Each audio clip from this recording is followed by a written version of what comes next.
Want to change your Fortnite name but not sure how? Let's fix that fast.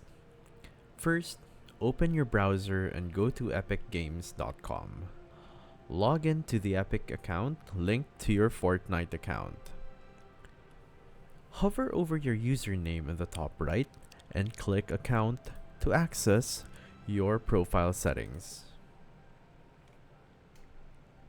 Under Account Info, find your display name. Click the pencil icon next to it. Type in your new name, confirm it, and hit Save Changes. Make it clean, no special characters or emojis. Reminder, you can only change your name once every 2 weeks, so pick something you're cool with. And don't forget that display names must be at least 3 characters long.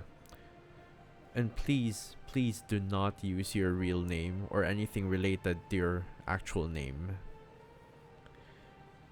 Now, after you've saved the changes, launch Fortnite, and your new name is now live in-game and visible to everyone.